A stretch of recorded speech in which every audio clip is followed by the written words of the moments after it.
तुळसी हार गळा काशे पितांबर तुळसी हार गळा हो काशे पितांबर तुळसी हार गळा काशे पितांबर तुळसी हार गळा काशे पितांबर तुळसी हार गळा काशे पितांबर तुळसी हार गळा काशे पितांबर तुळसी हार गळा काशे पितांबर विडोबार कुमाई हो पार कुमाई विडोबार कुमाई हो पार कुमाई हो पार कुमाई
रूप पाहता लोचने रूप पाहता लोचने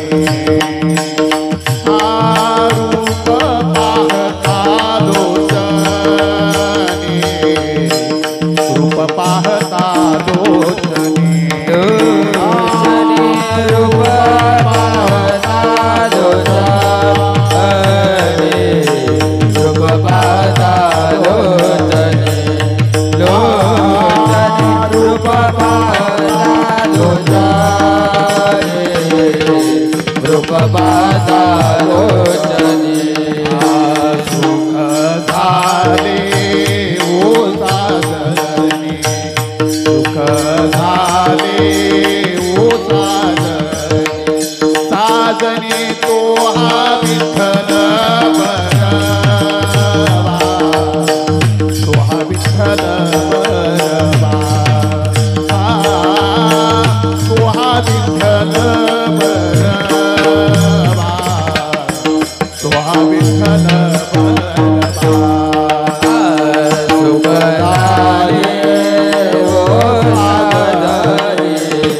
तो हा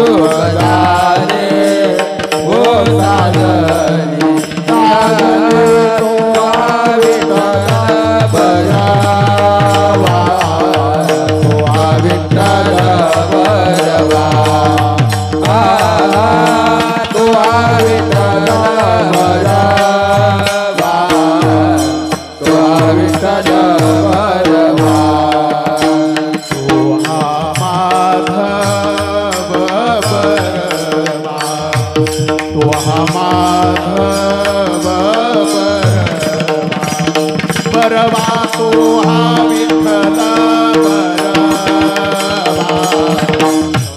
विठ्ठल बरवा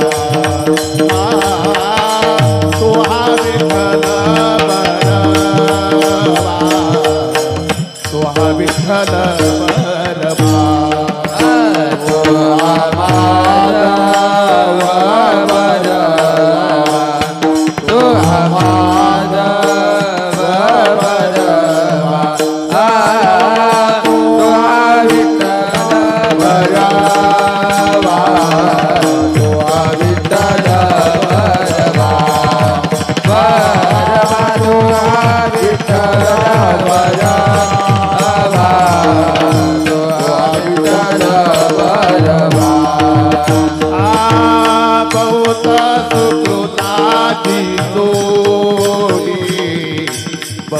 सुकृताची जोडी बहुत सुकृताची जोडी बहुत सुकृताची जोडी बहुत सुकृताची जोडी बहुत सुकृताची जोडी बहुत सुकृताची जोडी बहुत सुकृताची जोडी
धन्य मी मानिन आपुले संचित धन्य मी मानिन आपुले संचित धन्य मी मानिन आपुले संचित धन्य मी मानिन आपुले संचित राहिले से प्रीत तुझे नामे राहिले से प्रीत तुझे नामे राहिले से प्रीत तुझे नामे धन्य झालो आता याची संदेह नाही धन्य झालो आता याची संध्या नाही धन्य झालो आता याची संदेह नाही धन्य झालो आता याची संध्या न नाही पडिया बाई काळा हाती न पड्या बाई काळा न पड्या बाई काळा संगती पंगती निवास वेगळे ते देवासी सभे ब्रह्मरस करू भोजन पंग ब्रह्मरस करू भोजन पंगती ब्रह्मरस करू भोजन पंगती ब्रह्मरस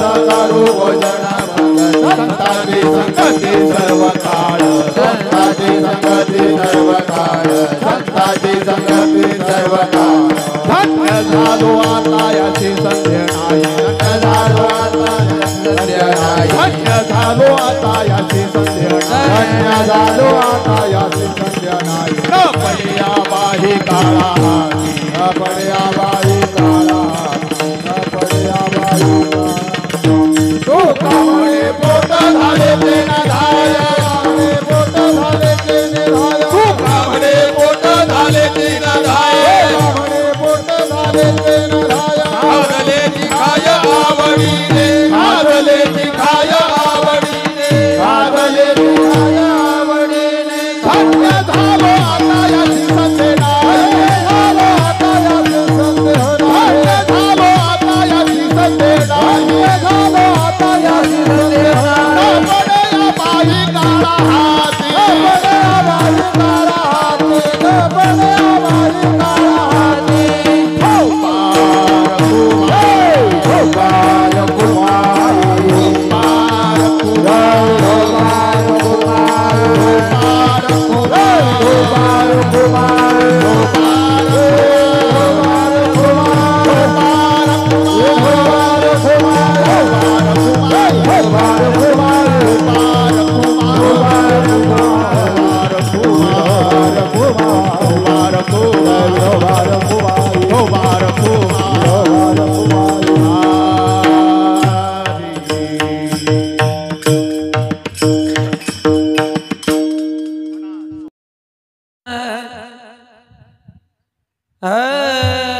Baba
धन्य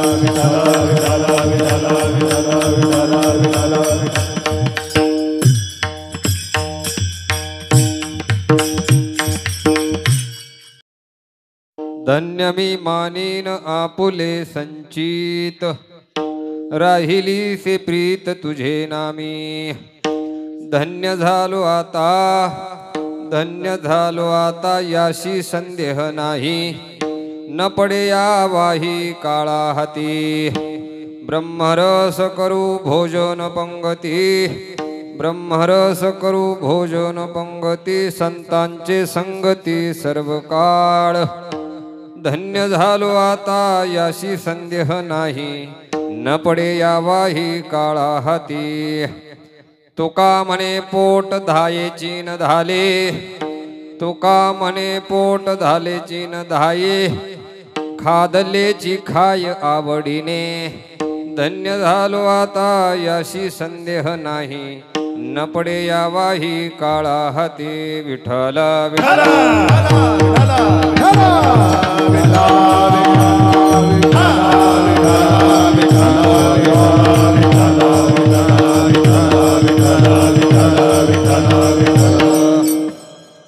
महायोग पीठे तटे भीमरथ्यां वरं पुंडरीकाय दातुं मुनीन्द्र.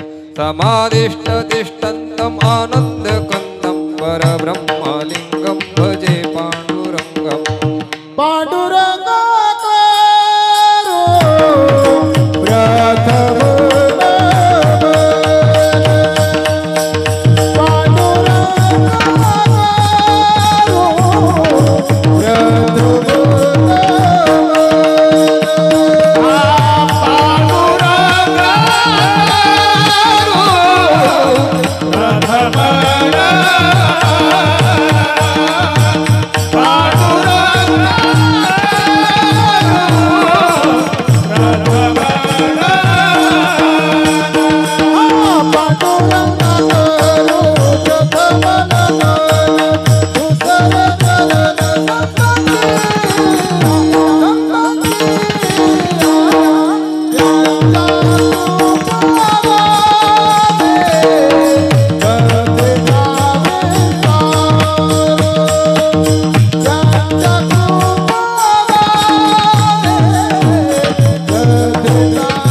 जनार्दना. नाही अभव भव भावना, न देखो निमितोपना. नमन श्रीचरण सद्गुरुराया. आता बंधू एकदंता, एकपणे तुची आता. एकी दावी अनेकता परी एकात्मता न मोडे. मनोजवं मारुततुल्य वेगं, जितेन्द्रियं बुद्धिमतां वरिष्ठं. वातात्मजं वानरायुध मुख्यं, श्रीरामदूतं शरणं प्रपद्ये. रामाय रामभद्राय रामचंद्राय वेदसे, रघुनाथाय नाथाय सीतायां पतये नमः. सर्वमंगलमांगल्ये शिवे सर्वार्थसाधिके, शरण्ये त्र्यंबके गौरी नारायणी नमोस्तुते. नागेन्द्रहराय त्रिलोचनाय भस्मांगरागाय महेश्वराय तस्मै नकाराय नमः शिवाय. तुकाराम तुकाराम नाम घेता कापे यमा. धन्य तू माझा अर्थ देणे केला. तुकाराम तुकाराम नाम घेता कापे यमा. धन्य तू माझा देणे केला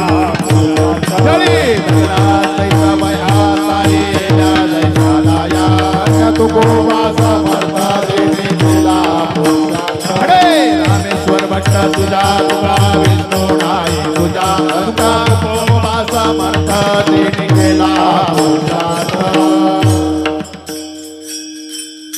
धन्य मी मानीन आपुले संचित राहिली से प्रीत तुझे नामी धन्य झालो आता याशी संदेह नाही न पडे यावाही काळा हाती। प्रस्तुत प्रसंगी कीर्तनरूपी सेवेकरिता घेतलेला अभंग श्रीमंत जगद्गुरु तुकाराम महाराज यांचा 4 चरणाचा देहांत भक्ती केल्यानंतर त्यांच्या संचिताला धन्यता देणारा हा अभंग आहे। ह्या अभंगातून महाराज आपल्या संचिताला धन्यता देतात आणि त्या धन्यतेच्या माध्यमातून सांगतात की आम्ही ह्या काळाच्या तावडीतून आता आमच्या संचितामुळे मुक्त झालेलो आहोत। विठ्ठला विठ्ठला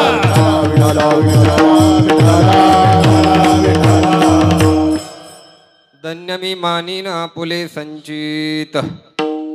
कीर्तन रूपी सेवेला सुरुवात करण्यापूर्वी चिंतनाकडे जाण्यापूर्वी थोडासा परिहार द्यायचा तो असा, आजची जी कीर्तन रूपी सेवा ज्या निमित्तानं या ठिकाणी होते आहे, खरं तर महाराज म्हणतात ज्येष्ठांच्या आधी कनिष्ठाचे जाणे केले उपराटे नारायणा। ज्यांचं जाण्याचं वय नव्हतं परंतु अधांतरी आपला असा प्रपंच सोडून ज्यांनी वैकुंठाचं गमन केलं ते आपल्या गावातील आपल्या सर्वांचं लाडकं व्यक्तिमत्व माझे परमस्नेही परममित्र वैकुंठवासी सोमनाथ दत्तू पाटील जोंधळे यांचं प्रथम पुण्यस्मरण अर्थात वर्ष श्राद्ध आणि त्या निमित्तानं हा एकदिवसीय सोहळा आपल्या सर्वांच्या उपस्थितीत दुःखित अंतकरणाने या ठिकाणी पार पडत आहे।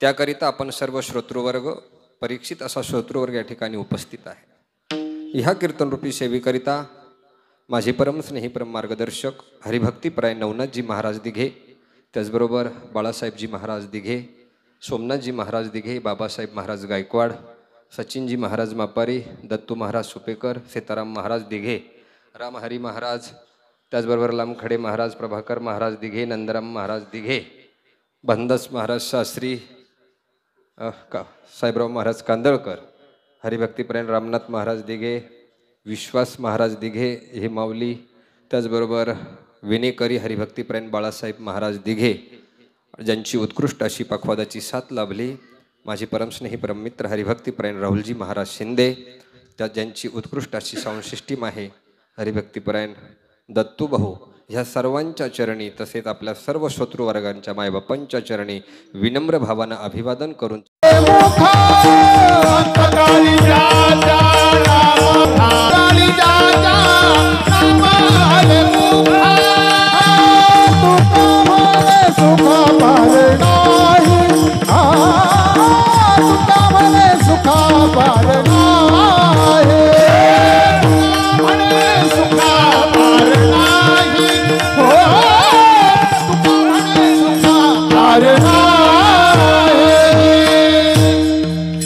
अंतकाळी ज्याच्या नामाले मुखा तुका म्हणे त्याच्या सुखा पार नाही। ज्याच्या मुखामध्ये भगवंताचं नामस्मरण अंतकाळामध्ये येतं मग आयुष्यभर त्यांनी काही करू द्या, परंतु शेवटचा समय खूप माळकरी असतात, लोक खूप माळकरी असतात, खूप परमार्थ आयुष्यभर करतात, पण शेवटला मात्र काय करतात, सगळं घालवतात।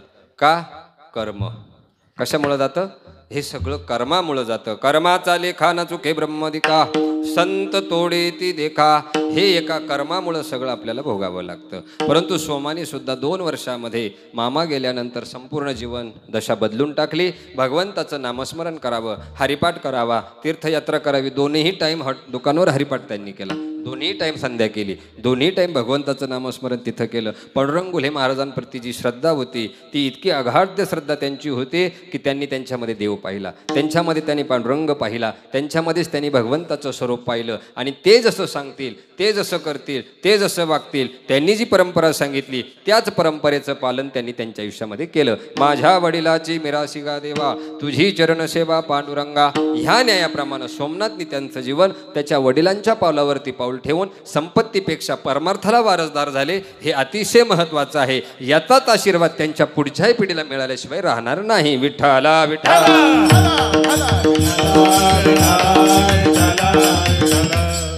म्हणून जीवनामध्ये जीवन जगत असताना 4 गोष्टी कधी विसरायच्या नाही. जीवनामध्ये 4 गोष्टी कधी विसरायच्या नाही. एक, आई वडिलांना विसरायचं नाही. आई वडिलांना कधी विसरायचं नाही. कारण ह्या जगामध्ये देवाची सेवा केल्यानंतर देव भेटेल की माहीत नाही. ह्या जगामध्ये देवाची सेवा केल्यानंतर देव भेटेल की नाही माहीत नाही. पण माता पित्याची सेवा केल्याशिवाय भगवंत भेटल्याशिवाय राहणार नाही. म्हणून आई बापाची सेवा अतिशय महत्त्वाची सांगितलेली आहे. शास्त्रानं महाराजांनी सांगितलं, तुका म्हणे माय बापे अवघी देवाची रूपे की नाही.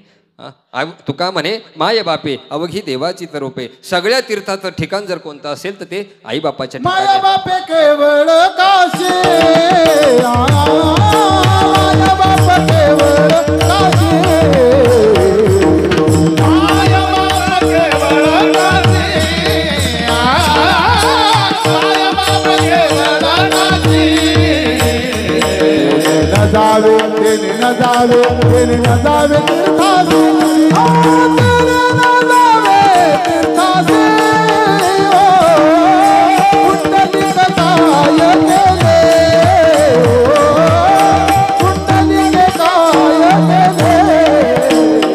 तेने न जावे, तेने न जावे, तेने न जावे तीर्थासी,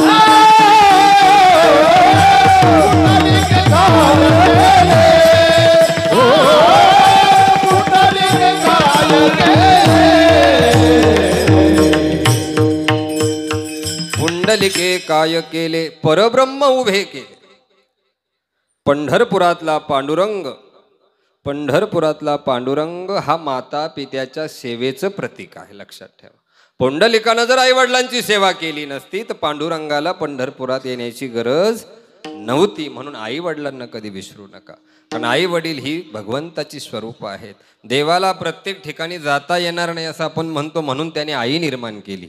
काय, ज्या देवाला प्रत्येक ठिकाणी जाता येणार नाही म्हणून त्याने आई निर्माण केली. म्हणून जीवनामध्ये आई वडिलांना कधी विसरू नका.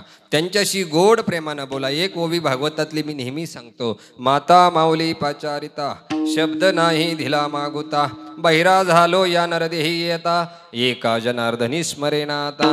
जोपर्यंत आपलं तारुण्य आहे, जोपर्यंत आपले आई वडील हयात आहे, तोपर्यंत त्यांच्याशी फक्त गोड बोला. त्यांना दुसऱ्या औषधाची गरज नाही. लक्षात ठेवा. जोपर्यंत आई वडील जिवंत आहे ना, त्यांना असं वाटत नाही का आपल्या मुलाचा पैसा गेला पाहिजे, आपल्या मुलाला त्रास झाला पाहिजे. लेकुराचे हित वाहे माऊलीचे चित्त, फक्त आईशी कळवळ्याची जाती करी लाभाविन प्रीती. ज्या मातेच्या प्रेमामध्ये कुठला लोभ नाही, ती आई काय करते, आपल्या मुलाला लाभाविन प्रेम करते. आणि त्या आई संग आपण जर बोलत नसाल, ज्या आई संग आपण बोलत नसाल, तर आपण कितीही परमार्थ करा. मी नेहमी सांगतो, तुम्ही किती वाऱ्या केल्या, किती परमार्थ करा, आणि जर तुमच्या एका शब्दानं तुमच्या मातेच्या डोळ्यामध्ये जर अश्रू येत असतील ना, तर तुमचा परमार्थ 0 स्वरूपाचा आहे. विठ्ठला विठ्ठला.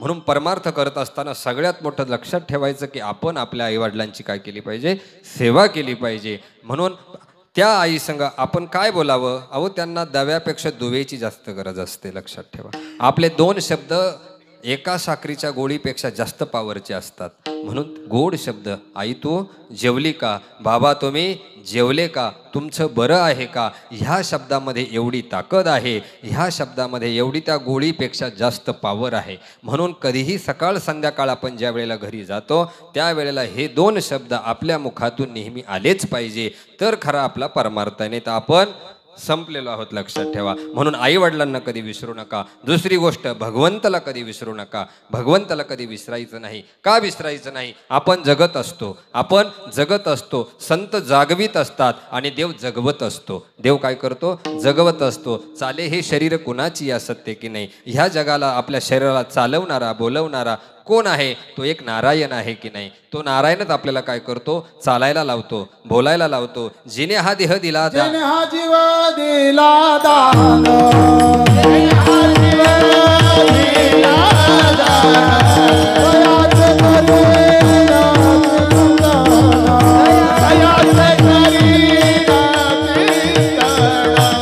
जग जीवन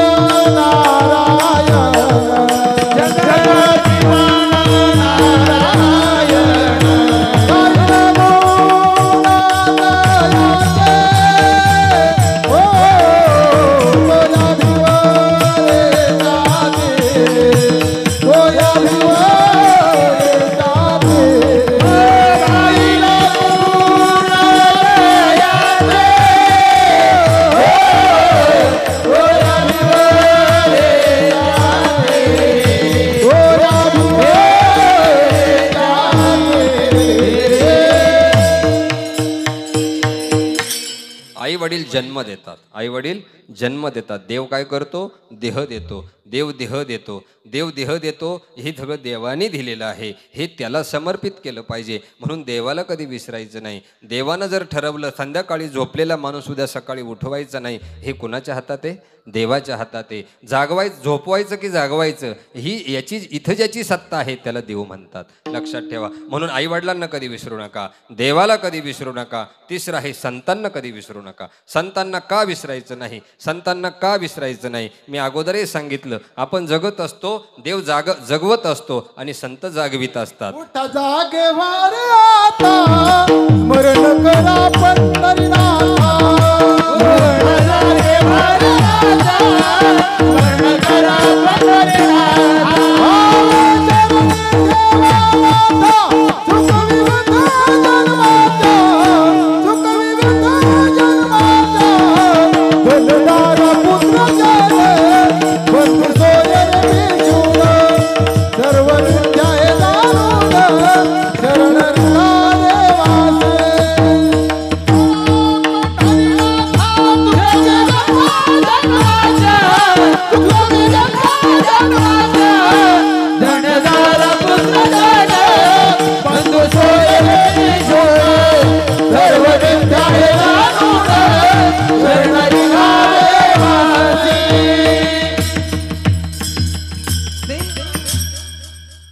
उठा जागे वारे आता, नाही का? मग काय करायचं? आपण जागं व्हायचं आणि भगवंताला काय करायचं?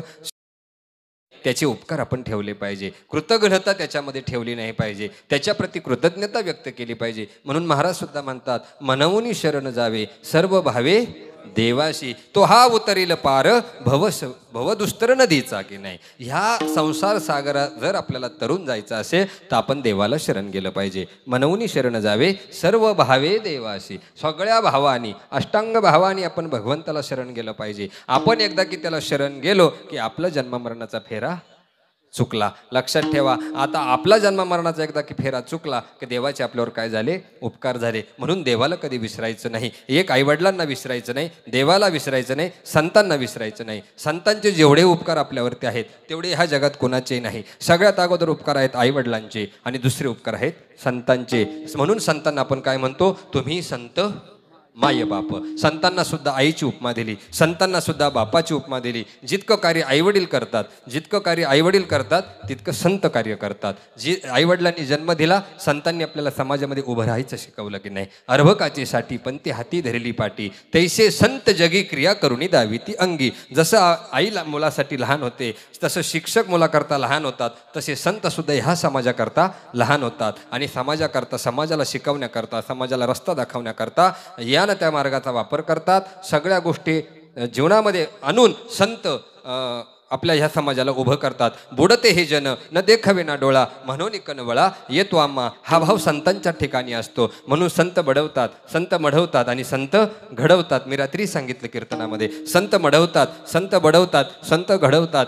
का? संत बडवतात कशा माध्यमातून? काठीनं नाही बडवत. संत काठीनं बडवत नाही. संतांची बडवण्याची भाषा आहे ग्रंथाच्या माध्यमातून, शब्दाच्या माध्यमातून. महाराज म्हणतात, आम्हा घरी धन शब्दांची तरतणे की नाही. शब्दांचंच धन संतांच्या घरी आहे. त्या माध्यमातून संत समाजाला बडवण्याचं काम करतात. शब्दाच्या माध्यमातून, जे संत वाङ्मयाच्या माध्यमातून संत बडवतात, संत घडवतात. संत घडवतात. कशाने घडवतात? ज्ञानानं घडवतात की नाही. संत ज्ञानाने घडवतात. संत आपल्याला ज्ञान देतात आणि संत मढवतात. संत मढवतात म्हणजे संत आपल्याला कीर्ती रूपानं काय करतात? मढवतात. म्हणून संतांना कधी विसरायचं नाही. संत घडवतात, संत बडवतात, संत मढवतात. दुसरी गोष्ट आहे, संसाराला विटावं, संसाराला विटावं, भगवंताला भेटावं, संतांना भेटावं आणि ब्रह्मानंदाचा, परमानंदाचा आनंद काय करायचा? लुटायचा. विठाला विठाला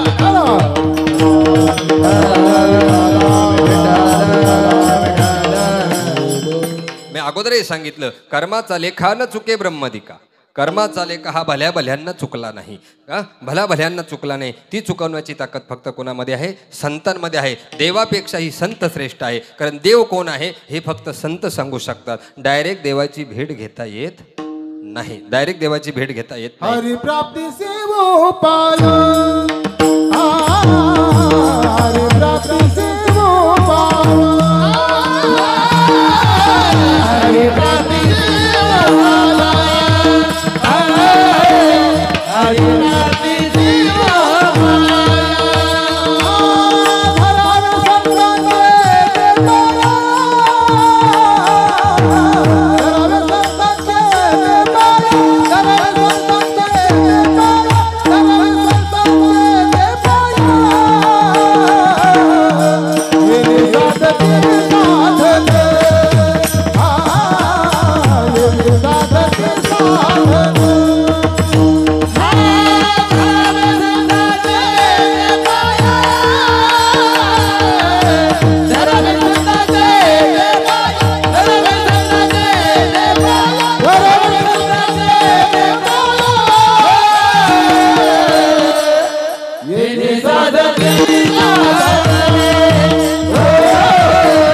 महाराज सांगतात हरिप्राप्तीशी उपाय धरावे संताचे ते पाय तेने साधती साधने तुटती भवाची बंधने संता विन प्राप्ती नाही आईशी वेद देती बाही एका जनार्दनी संत पूर्ण करीती मनोरथ आपल्या मनाची इच्छा पूर्ण करणारं एकमेव कोर्ट म्हणजे संत आहेत लक्षात ठेवा संतांना किती जरी दुःख झालं संतांना किती जरी भोग भोगावा लागला समाजाकरता तरी संत दुःखी होत नाही संत समाजाला सुधरवण्याचं काम बंद करत नाही म्हणून म्हटलं जातं साधू थोर जाना साधू थोर जाना साधू थोर जाना कलियुगी म्हणून साधू थोर जाणायचा कलियुगी कलियुगामध्ये संतच श्रेष्ठ आहे कलियुगामधून उद्धारून जाण्याचं साधन सांगण्याचं एकमेव माध्यम आहे संत आहेत हे संतच ह्या जगाला वाचू शकतात आणि आजही आपण पाहतो कलियुग लागलेलं आहे की नाही कलियुग लागलेलं आहे की नाही कलियुगामध्ये आज काय घडी आहे की नाही अनेक प्रमाण म्हणतात म्हणा अन्न ते प्रमाण कलियुगामुळे ऐशा कलियुगामुळे ऐशा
ऐशा कलियुगामुळे झाले धर्माचे वाटोळे विसरले रामनाम ब्राह्मण करते धोमधोम ह्या कलियुगामध्ये पापाचा प्रभाव काय झाला वाढलेला आहे पापाचा प्रभाव वाढला पापामुळं काय झालं पुण्य क्षालन झालेले की नाही महाराज सुद्धा म्हणतात पापाची यामुळे झाले सत्याचे वाटोळे महाराज सुद्धा गाथेमध्ये काय म्हणतात पापाची यामुळे झाले सत्याचे वाटोळे लक्षात ठेवा ही कलियुग रूपी नावाची गाय आहे कलियुगी रूप नावाची काय आहे गाय आहे हिला किती पाय आहे 4 नावाचे पाय आहेत 4 पाय आहेत एक पाय आहे सदाचार दुसरा पाय आहे सत्य तिसरा पाय आहे दया आणि चौथा पाय आहे क्षमा हे सदाचार एक पाय सत्य दुसरा पाय क्षमा तिसरा पाय आणि दया चौथा पाय आहे सगळे पाय आता काय झाले गायीचे कापून नेलेले आहेत की नाही जगामध्ये सत्य उरलं नाही सदाचार उरला नाही क्षमा उरली नाही आणि दयासुद्धा उरली नाही दया उरली नाही सदाचार म्हणजे काय सदाचारानं आपण वागलं पाहिजे आपण कलियुगामध्ये वावरत आहोत कलियुगामध्ये वावरत असताना सदाचाराचं पालन करावं स्वामी विवेकानंदांचा दृष्टांत सगळ्यांना माहीत आहे धर्मसभेमध्ये शिकागोला स्वामी विवेकानंद गेले स्वामी विवेकानंद शिकागोला धर्मसभेमध्ये गेल्यानंतर त्या ठिकाणी त्यांचं माझ्या प्रिय बंधू आणि भगिनींनो ह्या वाक्यावरती संपूर्ण जग काय झालं फिदा झालं की नाही ह्या वाक्यावर संपूर्ण जग फिदा झाल्यानंतर त्या देशातली त्या राज्यातली एक बाई तिचं प्रेम काय झालं विवेकानंदांवरती जडलं विवेकानंदांवरती जडल्यानंतर तिनं सगळी सभा संपल्यानंतर विवेकानंदांची भेट घेतली विवेकानंदांची भेट घेतल्यानंतर तिनं एकच सांगितलं मला तुमच्यासारखा मुलगा व्हावा काय माझी इच्छा आहे मला तुमच्यासारखा मुलगा काय करावा माझ्या पोटी जन्माला यावा याकरता तुम्ही माझ्यासोबत काय करा लग्न करा तुम्ही माझ्यासोबत लग्न करा ही त्या स्त्रीची इच्छा स्वामी विवेकानंदांसमोर तिने बोलून दाखवली सदाचार कशाला म्हणतात हे मी तुम्हाला सांगतो पण त्याच क्षणी स्वामी विवेकानंदांना सांगितलं हे माते तुझ्यासमोर उभा असलेला विवेकानंद हा तुझाच मुलगा आहे असं तू समजायला काय हरकत आहे याला म्हणतात सदाचार विठाला विठाला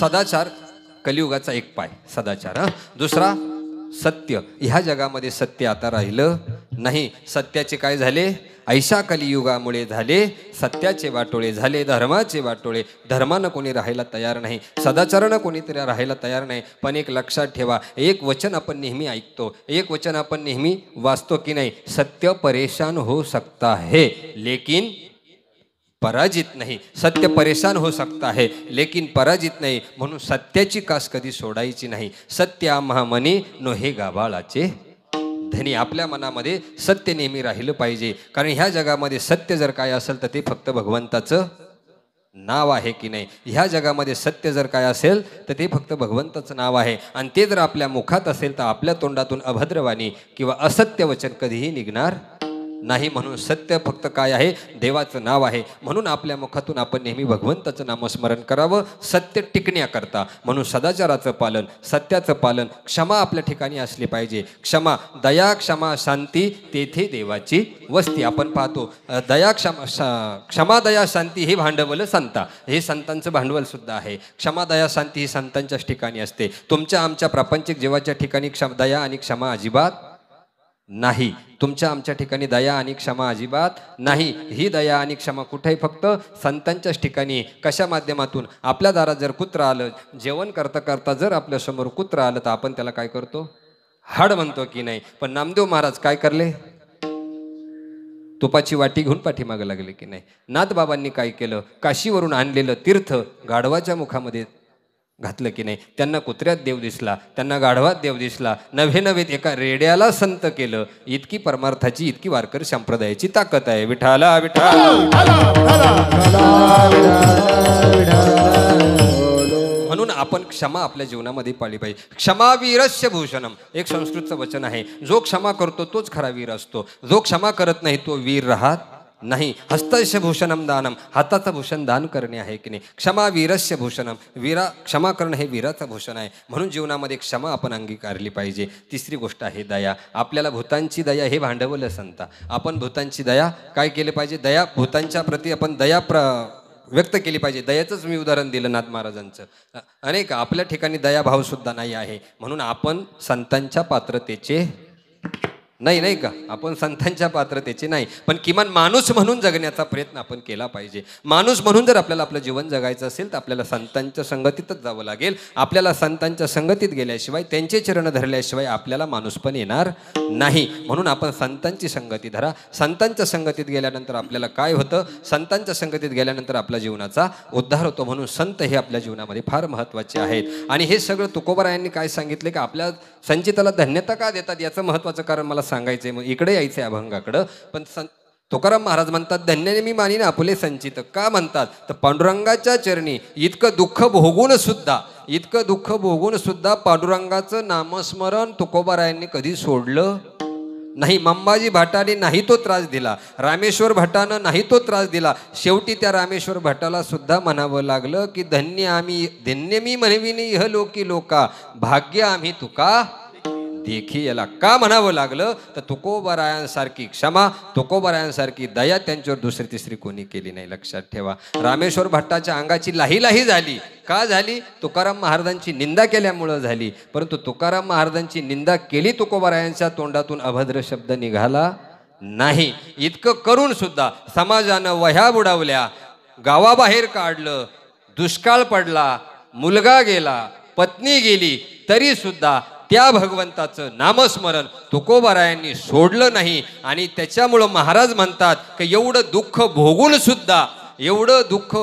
सुद्धा माझ्या संचितामुळं मी तुझं नाव घेतो, म्हणून मी धन्य। अभंगाचं पहिलं चरण। धन्य मी मानीना आपुले संचिता, धन्य मी मानीना आपुले संचिता, धन्य मी मानीना आपुले संचिता, धन्य मी मानीना आपुले संचिता।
धन्य मी मानीन आपुले संचित राहिली से प्रीत तुझे नामी. आपल्याला म्हणावं लागेल ठेविली से प्रीत तुझे नामी. बरोबर आहे का नाही? परंतु तुकाराम महाराज म्हणतात मी माझ्या संचिताला धन्य देतो, कारण ह्या जगामध्ये कोणतीही गोष्ट प्रारब्धाशिवाय भोगतो न घडे संचिता वाचूने. नाही का? कोणत्याही जीवाला कर्माचा भोग भोगावाच लागतो. कोणतेही कर्म हे संचिता वाचून घडत नाही, प्रारब्ध वाचून घडत नाही. म्हणून तुकाराम महाराज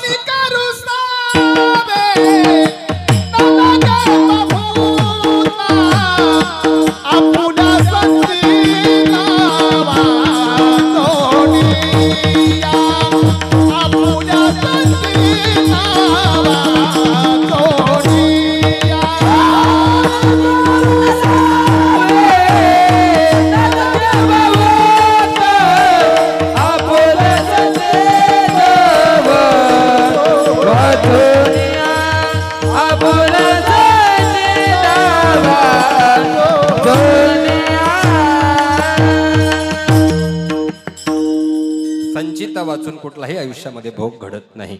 जे जे कर्म आपण आता करणार त्याचं फळ आपल्याला भोगावं लागणार. मृत्यू लोकाचा एक नियम आहे, इथं आलेल्याला कर्म करायचं आहे. हा कर्मलोक आहे, इथे कर्म करायचं आहे, पण कर्माचं फळ सुद्धा भोगायचं आहे. पण ते ज्याच्या त्याच्या प्रारब्धानुसार, संचितानुसार, क्रियमानानुसार.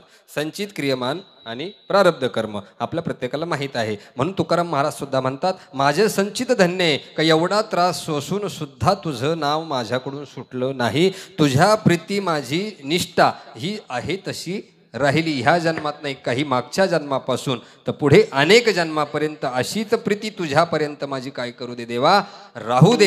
हे तुकाराम महाराजांना सांगायचंय. कारण भोगत नो घडे संचिता वाचून. एक उदाहरण मी नेहमी सांगतो, एक उदाहरण मी तुम्हाला सांगेल. धृतराष्ट्राची किती मुलं मेली? 100 मुलं मेली. धृतराष्ट्र कसा झाला? आंधळा झाला. का आंधळा झाला? कारण याला सुद्धा कारण काय आहे? कर्म आहे बरं का. याला सुद्धा कारण कर्म आहे. तो ज्ञानेश्वर माऊलीने सुद्धा सांगितलेलं आहे की नाही, पर्यायसी गवारा सादर आहे की नाही. या अभंगामध्ये तुकाराम महाराजांनी अख्खी काय केली? आपलं ज्ञानेश्वर माऊलींनी अख्खी कर्माचीच व्याख्या सांगितली की नाही. त्याच्यामध्ये रावणाचं उदाहरण दिलं, रामाचं दिलं, सीतेचं दिलं. कर्मे दशरथ वियोगे मेला, कर्मे दशरथ वियोगे मेला, कर्मे राम वनवासा गेला, कर्मे श्रीराम वनवासा गेला, कर्मे रावण जयो पावला, कर्मे रावण जयो पावला,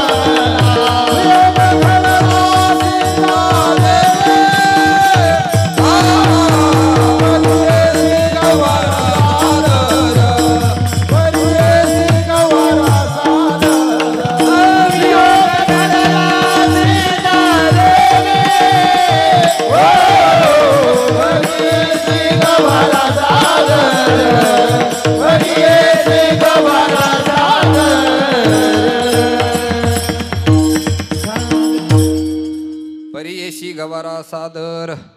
ह्या सगळ्याला कारणभूत कर्म ठरले की नाही. सीतेलाही भोग भोगावा लागला कर्मामुळे, रामाला भोग भोगावा लागला कर्मामुळं, दशरथालाही भोग भोगावा लागला कर्मामुळं, रावणाला सुद्धा भोग भोगावा लागला कर्मामुळं. म्हणून कर्म सर्वश्रेष्ठ सांगितलं. आपण जे कर्म करणार तोच भोग आपल्याला भोगायचा आहे. बाजरी पेरली बाजरीच उगवेल. ज्ञानेश्वर माऊली सुद्धा ज्ञानेश्वरीमध्ये सांगतात एखादं बीज जर आपल्याला पेरायचं असेल, एखादं बीज जर आपल्याला पेरायचं असेल तर ते आपण भाजून जर पेरलं तर ते उगवेल का? उगवणार नाही. त्याच्याकरता आहे तसं बी काय करायचं? पेरायचं. आहे तसं बी पेरल्यानंतर आहे तसं फळ त्याचं आपण चाखायचं. म्हणून कर्म महत्त्वाचं आहे. आपण आपल्या हातून काय कर्म करतो? आपलं जर कर्म चुकलं, कर्माचा लेखा न चुके ब्रह्मदिकाय अगोदरही सांगितलं. म्हणून धृतराष्ट्राला सुद्धा मी उदाहरण सांगत होतो. धृतराष्ट्राला त्याच्या कर्मामुळे त्याचे काय गेले? डोळे गेले. त्याच्या कर्मामुळे त्याचे 100 पुत्र काय गेले? त्याच्या डोळ्यासमोर आंधळा असतानाही त्याच्या डोळ्यासमोर ते मेले. की का मेले? तर त्याच्या 14 जन्म अगोदर, त्याच्या 14 जन्म महाभारतामध्ये कथा आली. धृतराष्ट्राच्या 14 जन्म अगोदर तो एक राजपुत्र होता. तो एक राजपुत्र असल्यामुळे त्याला शिकारीचा काय होता? नाद होता. वय वर्ष 22 असताना तो एकदा शिकारीला निघाला. शिकारीला निघाल्यानंतर 50 बाण त्याने आपल्या भात्यामध्ये घेतले. 50 बाण आपल्या भात्यामध्ये घेतले. एका जंगलातून जात असताना तो जात होता. एक हरिण त्याला दिसलं. त्या हरणाच्या पाठीमागं तो जात होता. हरणाला त्याने बाण मारला. हरणाला बाण मारला, पण बाण काही हरण्याला लागेना, बाण हरणाला लागेना, तो वैतागला 49 बाण संपून गेले. हरण पुढं निघून गेलं. शेवटचा बाण काढला, त्या हरणाच्या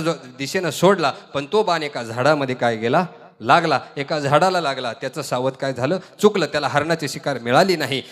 हरणाची शिकार न मिळाल्यामुळे धृतराष्ट्र हातात झाल्यामुळे त्यानं काय केलं, एका ठिकाणी तो थांबल्यानंतर त्या नदीमध्ये त्या ठिकाणी त्यांनी काय केलं, गारगोटी घेतली. गारगोटीवर गारगोटी आदळली आणि त्या जंगलाला काय केला, जंगलाला त्याने आग लावून दिली. तो त्याला शिकार न मिळाल्यामुळे हातात झाला होता. शिकार न मिळाल्यामुळे हातात झाला, पण त्याने काय केलं, लोडमध्ये आल्यामुळं गारगोटीवर गारगोटी घसून जंगलाला वणवा लावून दिला. ते जंगल इतकं भयानक होतं, इतकं मोठं होतं की ते जंगल आग लागल्यानंतर काही दिवस ते काय विझू शकलं नाही. पण त्या जंगलाची आग लागत एका दरीपर्यंत आली. एका दरीपर्यंत ती आग आली. एका दरीमध्ये एक सर्प काय झालं होतं, त्याने आपल्या 100 पिल्लांना जन्म दिलेला होता. 100 पिल्लांना एका सर्पाने जन्म दिलेला होता. तो सर्प, त्या सर्पाने पाहिलं आग आपल्या दिशेनं येत आहे. तो सर्पानं आग आपल्या दिशेनं येत असताना पाहिली आणि तो काय झाला, सर्पबिळामध्ये निघून गेला. पण सर्पबिळामध्ये निघून गेल्यामुळं तो त्या 100 पिल्लांना वाचू शकला नाही. ती आग त्या 100 पिल्लांना काय झाली,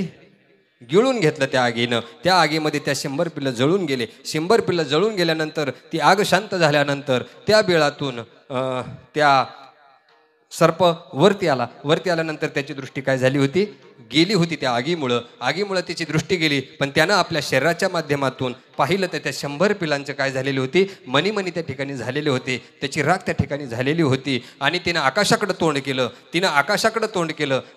तोंड केल्यानंतर त्यांनी भगवंताला सांगितलं का, हे देवा, ज्याने ह्या जंगलाला ज्याने वणवा लावला असेल, ज्याने ह्या जंगलाला आग लावली असेल, तोही माझ्यासारखा कसा होईल, आंधळा होईल. तो माझ्यासारखा आंधळा होईल. जशी माझी 100 पिल्लं मेली तशी त्याच्याही समोर त्याची सुद्धा 100 पिल्लं काय होतील, मरून जातील. अशा प्रकारचा शाप त्या सर्पिणीनं त्या धृतराष्ट्राला दिला. त्या धृतराष्ट्राला 14 जन्म अगोदर, बरं का, 14 जन्म अगोदर तो शाप दिला. तो 14व्या जन्मानंतर धृतराष्ट्राला आंधळ व्हावं लागलं आणि आपल्या डोळ्यासमोर आपले 100 पुत्र मारावे लागले. कर्म झाले त्याची भोगाले, कर्म झाले त्याची भोगाले, कर्म झाले त्याची भोगाले, कर्म झाले त्याची भोगाले.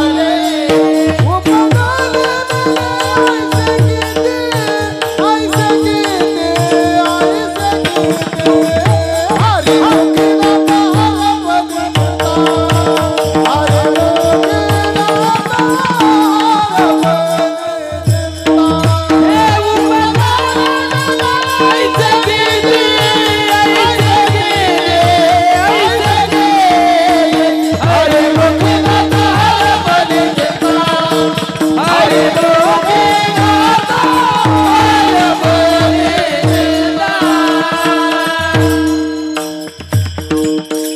उपजले मेले किती की नाही. महाराज सांगतात, बाप मेला पंजा मेला आजा गेला, देखत देखत नातू पंतू तोही तैसा झाला. आपण सुद्धा त्याच पद्धतीने जाणार आहे. जसं कर्म करणार म्हणून धृतराष्ट्राला त्याच्या कर्माचं फळ भोगावं लागलं. महाभारतामध्ये दुसरी कथा येते भीष्माचं सुद्धा आपल्याला माहिती आहे. 22 दिवस शरपंजरी पाडावं लागलं. भीष्म इच्छामरणी होते. मरायचं की नाही मरायचं हे त्यांच्या हातात होतं. तरी सुद्धा कर्मामुळे काय झाला, विनाश झाला. कर्मामुळे विनाश झाला. म्हणून तुमचं आमचं सुद्धा कर्म फार महत्वाचं आहे. तुकोबराय हेच सांगतात, माझं संचित धन्य आहे, कमी भगवंताच्या प्रीती माझी प्रीती राहिली आणि त्याच्यामुळे मला फळ काय मिळालं, अभंगाचं 2रं चरण. धन्य झालो आता यासी संदेह नाही. धन्य झालो आता यासी संदेह नाही. धन्य झालो आता यासी संदेह नाही. धन्य झालो आता यासी संदेह नाही.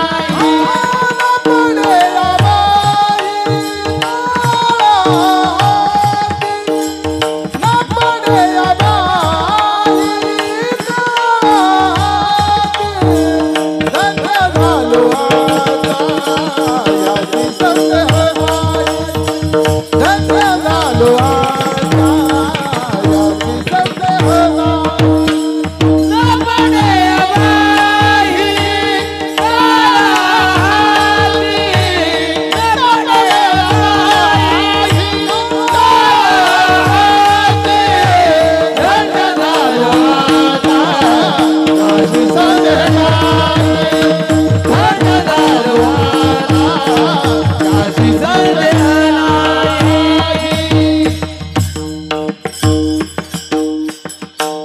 नामाप्रती प्रीती राहिल्यानंतर फळ काय मिळालं? धन्य झालो आता याशी संदेह नाही, न पडो वाही काळा हाती, मी कधी काळाच्या ताब्यात जाणार नाही. हे तुकोबरायांना त्याची काय झाली? फलश्रुती झाली की नाही. म्हणून महाराज म्हणतात धन्य झालो आता याशी संदेह नाही, न पडे या वाही काळा हाती. तुकाराम महाराजांनी काळाला जिंकलं हो, नाही का? जगा काळ खाय आम्ही माथा दिला पाय. वैकुंठाकडे जाताना तुकोबरायांनी काळाच्या माथ्यावरती पाय दिला आणि तुकोबराय सध्या वैकुंठाला गेले. हे कशामुळं घडलं? तर हे भगवंताच्या नामस्मरणामुळं घडलं, भगवंताच्या कृपेमुळं घडलं. भगवंताचं नामस्मरण जर आपण आपल्या जीवनामध्ये केलं तर आपलं सुद्धा संचित धन्य झाल्याशिवाय राहणार नाही. आपण एकदा आपलं संचित धन्य झालं की ह्या जन्मात नाही, पुढचे काही जन्मांतरी आपण आपल्या भगवंताच्या नामामध्ये काय राहू? आपली सुद्धा प्रीती त्या भगवंताच्या नामामध्ये राहील. आपली प्रीती भगवंताच्या नामामध्ये राहिली का त्यांच्यासारखंच आपल्या जीवनामध्ये धन्य झालो आता याची संधी नाही. शंका घेण्याचं काही कारण राहत नाही. याचं कारण शंका घेण्याचं काही कारण नाही का? तर आम्ही आता काळाच्या जबड्यामध्ये जाणार नाही. काळ आमच्या पायापाशी काय घेतो? लोटांगण घेतो, लोळण घेतो. हे तुकाराम महाराजांना या ठिकाणी अपेक्षित आहे. तेच त्यांच्या जीवनामध्ये घडलं, ते त्यांनी करून दाखवलं. हे सगळं घडलं त्यांच्या जीवनामध्ये कशामुळे? संचितामुळे. पण त्या संचितामुळं त्यांच्या जीवनामध्ये दुसरी गोष्ट काय घडली? अभंगाचं तिसरं ब्रह्मरस करो भोजन पंगती, ब्रह्मरस करो भोजन पंगती,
संचित धन्य झालं, काळाच्या ताब्यात गेलो नाही. संचितामुळे संतांची संगती झाली. संतांची संगती झाल्यामुळं काय झालं? ब्रह्मरस करू भोजन पंगती, संतांचे संगती सर्व काळ किने. हा ब्रह्मरस हा तुम्हाला कोणाला मिळणार नाही, नाही का? महाराज सांगतात ब्रह्मरस घेई काढा तेने पिढा वारेले की नाही. तुकाराम महाराज अजून एक सांगतात, तुका म्हणे आम्हा एकांताचा वास ब्रह्मी ब्रह्मरस सेऊ सदा. हे सगळं एकांतात गेल्यामुळं मिळतं. हे भगवंताच्या नामस्मरणामध्ये गेल्यामुळं मिळतं. हे आमच्या नशिबानं आम्हाला परब्रह्माचा रस, ब्रह्मरसाचा आनंद घेता आला आणि संतांच्या संगतीमध्ये जाता आलं. संतांच्या संगतीमुळे काय होतं हे मी अगोदरही तुम्हाला सांगितलं. पण अजून एक दृष्टांत मी नेहमी देतो. एक दृष्टांत नेहमी देतो की नाही? विश्वामित्र आणि वसिष्ठांचा संतांच्या संगतीचं काय फळ आहे? संतांच्या संगतीचं फळ लक्षात ठेवा. वसिष्ठ मुनी विश्वामित्रांकडे गेले. वसिष्ठ मुनी विश्वामित्रांकडे गेल्यानंतर विश्वामित्रांनी आदरातीर्थ केलं. आदरातीर्थ केल्यानंतर त्यांचा यथोचित सन्मान केला. यथोचित सन्मान केल्यानंतर विश्वामित्रांनी हजारो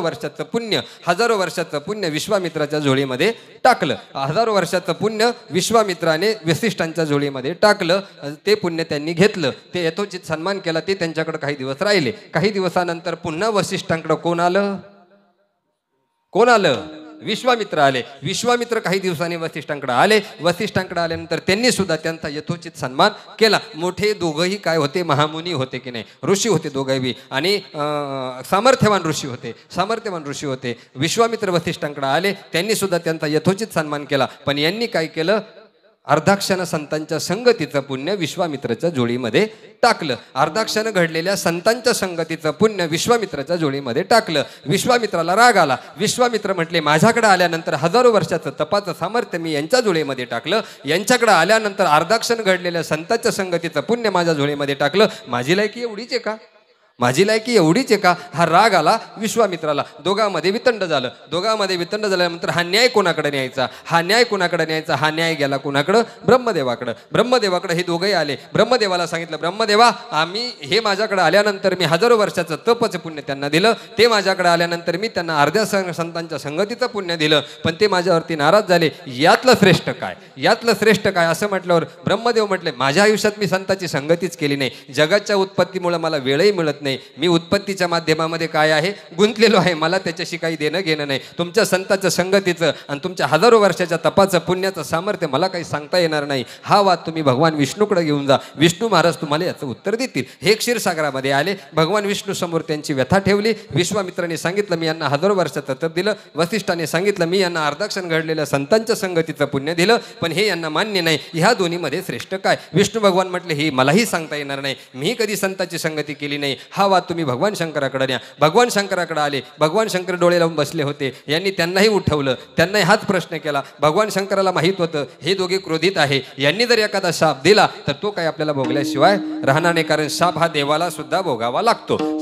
शाप हा देवाला सुद्धा भोगावा लागतो. म्हणून शंकर महाराजांनी हे गिरेक असंच कटून दिलं. हे तर मलाही देता येणार नाही. तुम्ही याचा प्रश्नाचं उत्तर फक्त तुम्हाला शेष भगवान देऊ शकतात. तुम्ही हा प्रश्न घेऊन शेषाकडे जा. हे दोघंही तिथून निघाले. पाताळ लोकात गेले. पाताळ लोकामध्ये भगवान शेषाने आपल्या डोक्यावरती काय धारण केली? पृथ्वी धारण केलेली आहे. ह्या पृथ्वीचा भार हा शेषाच्या डोक्यावरती आहे. त्या ठिकाणी शेष भगवंताकडे हे दोघे गेले. शेषाला सांगितलं, शेष महाराज आमच्या दोघांचं भांडण आहे. हे विश्वामित्र माझ्याकडे आल्यानंतर मी त्यांना अर्धाक्षण घडलेलं संतांच्या संगतीचं पुण्य त्यांच्या झोळीमध्ये टाकलं. हे त्यांना मान्य नाही. ते मी त्यांच्याकडे गेलो. त्यांनी हजारो तपाचं सामर्थ्य मला दिलं, पण मी ते आनंदाने घेतलं. पण माझ्याकडे एवढंच देण्याची पात्रता असल्यामुळे मी त्यांना एवढंच दिलं, पण हे ते माझ्यावर नाराज आहे. पण ह्या दोन्हीमध्ये श्रेष्ठ काय? त्यावेळेला शेषानं सांगितलं का हजारो वर्ष झाले ह्या पृथ्वीचा भार माझ्या डोक्यावरती आहे. ही जोपर्यंत माझ्या डोक्यावरून तुम्ही काढत नाही तोपर्यंत मी तुम्हाला ह्या प्रश्नाचं उत्तर देऊ शकत नाही.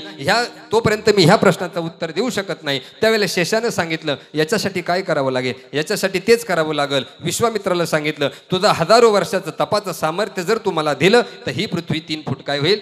वरती होईल. ही काही पृथ्वी माझ्या डोक्यावरून अधांतरी होईल. आणि त्यावेळेला विश्वामित्राने आपल्या हजारो वर्षाचं सामर्थ्य, हजारो वर्षाचं तपाचं पुण्य शेषाला अर्पण केलं. पण पृथ्वी काही जागची हल्ली नाही. पण ज्या वेळेला विश्वामित्राचं झालं, वसिष्ठाला सांगितलं, तुझ्या अर्धाक्षण घडलेल्या संतांच्या संगतीचं पुण्य अर्पण कर. त्यावेळेला वसिष्ठाने अर्धाक्षण घडलेल्या संतांच्या संगतीचं पुण्य प्रदान केलं. पृथ्वी 3 फूट वर गेली. शेष महाराज विश्वामित्राला म्हणतात, अजून तुला वेगळं काय सांगायचंय का? विठाला विठाला.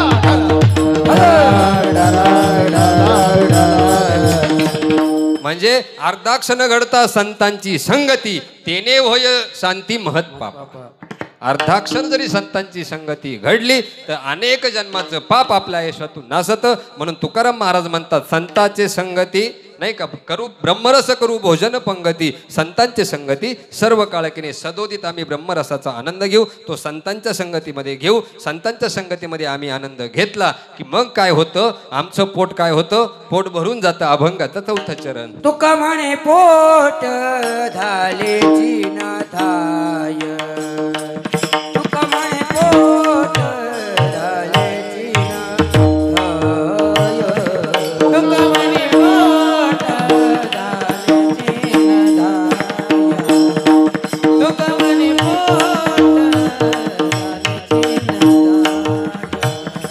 तुका म्हणे पोट झाले जिनाधाय. तुका म्हणे पोट झाले जिनाधाय.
न पडे आबाई काळा न पडे आबाई काळा धन्य झालो आता याची सत्यनारायण धन्य झालो आता याची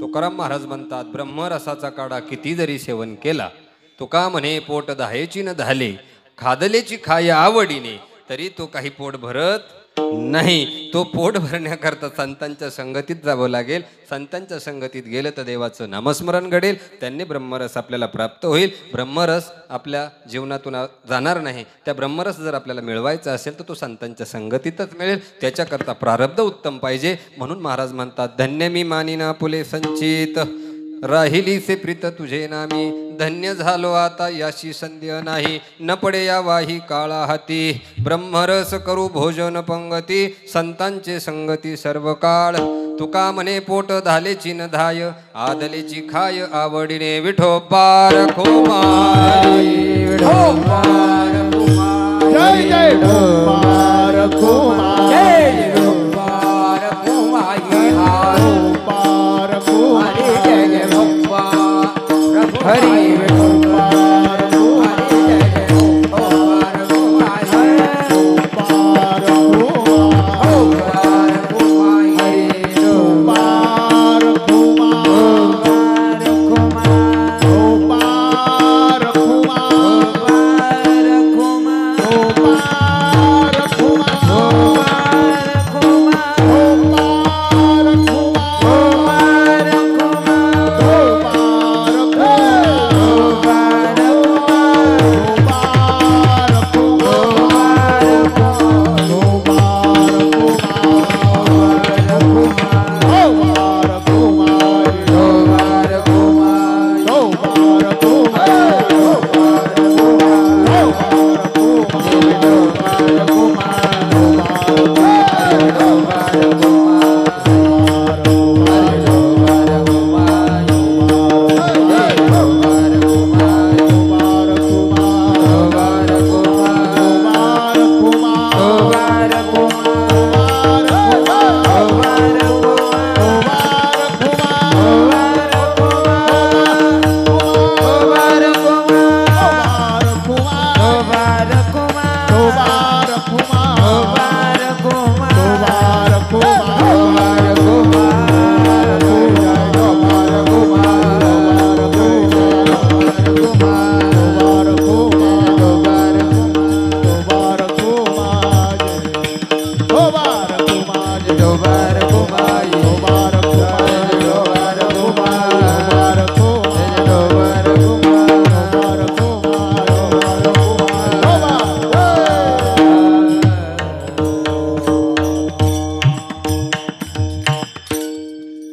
तोडकी मोडकी सेवा करण्याचा प्रयत्न केला. जे काही प्राप्त झालं हे तुम्हा सर्व मायबाप संतांच्या आशीर्वादानं, संत कृपा झाली इमारत फळा आली, ह्या न्यायाप्रमाणे आपण तळेगावकरांनी माझ्यावरती प्रेम केलं आणि ह्या प्रेमातून उतराई होण्याचा मीही प्रयत्न करील. यात कुठल्याही प्रकारची शंका नाही. बशा धोता धोता कीर्तनकार झालो, हेच महत्भाग्य.